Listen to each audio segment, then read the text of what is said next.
saya akan menjelaskan tentang teks berita. Apa itu teks berita? Teks berita adalah informasi yang menjelaskan suatu peristiwa. Ciri-ciri teks berita: 1. Faktual atau fakta. 2. Aktual atau kekinian. 3. Unik dan menarik. 4. Berpengaruh bagi masyarakat luas. 5. Objektif. 6. Menggunakan bahasa baku sederhana dan komunikatif. Jenis media: 1. Media cetak seperti koran atau majalah. 2. Media elektronik seperti TV, radio, YT, TikTok. 3. Media digital seperti berita dalam situs web bacaan. Struktur berita bacaan: 1. Judul, 2. Teras, 2. Tubuh berita, 4. Kaki berita.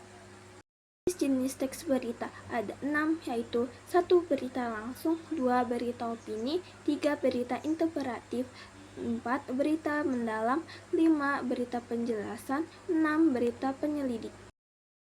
Selanjutnya saya akan menjelaskan tentang teks tanggapan terhadap buku. Penjelasannya, teks tanggapan terhadap buku bisa disebut dengan resensi buku atau ulasan buku. Struktur teks tanggapan dibagi menjadi 3 unsur. 1. Konteks.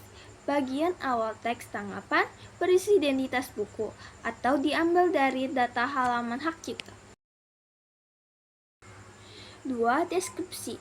Gambaran dari buku yang ditanggapi, berisi ringkasan dari buku, berisi penjelasan bagian-bagian buku yang ditanggapi. 3. Penilaian.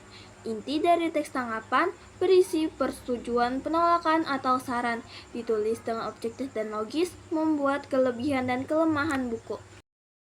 Dan terakhir adalah surat resmi dan pribadi.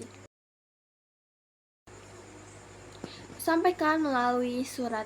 A. Berkomunikasi melalui surat. 1. Bahasa yang santun. Surat yang ditulis tidak boleh ada unsur mengancam, menghina, merendahkan, atau apapun yang tidak pantas diungkapkan kepada orang lain. 2. Kata sapaan. Kata sapaan berfungsi untuk menyapa. Ada 6 jenis kata sapaan. 1. Kata sapaan untuk kerabat. 2. Kata sapaan untuk pronomina. 3. Kata sapaan menunjukkan rasa hormat. 4. Kata sapaan yang diikuti nama. 5. Kata ganti atau pronomina. 6. Kata baku dan tidak baku. Surat resmi dan surat pribadi. Surat resmi, pengirimnya instansi atau lembaga. Penerima, instansi atau lembaga, sifat resmi atau formal. Surat pribadi, pengirimnya individu. Penerima, keluarga, teman, dan lain-lain. Sifat akrab atau non-formal. Tujuan surat resmi: menyampaikan pemberitahuan. 2. Menyampaikan penguasaan. 3. Menyampaikan dan lain-lain.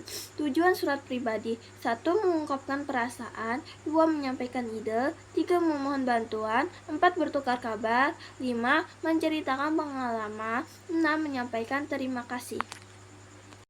Bahasa yang digunakan surat resmi: 1. Memakai bahasa baku. 2. Kata sapaan bersifat formal. Surat pribadi: 1. Kata sapaan pribadi. 2. Tidak baku namun santun. 3. Pilih ragam bahasa tergantung siapa penerimanya. Struktur surat resmi.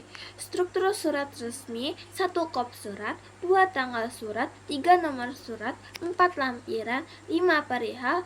6. Alamat surat. 7. Salam pembuka. 8. Isi surat. 9. Nomor dan TDD.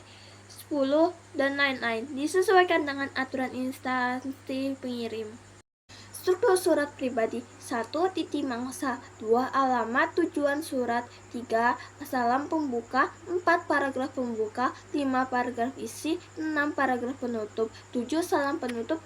8. Nama dan TDD pengirim.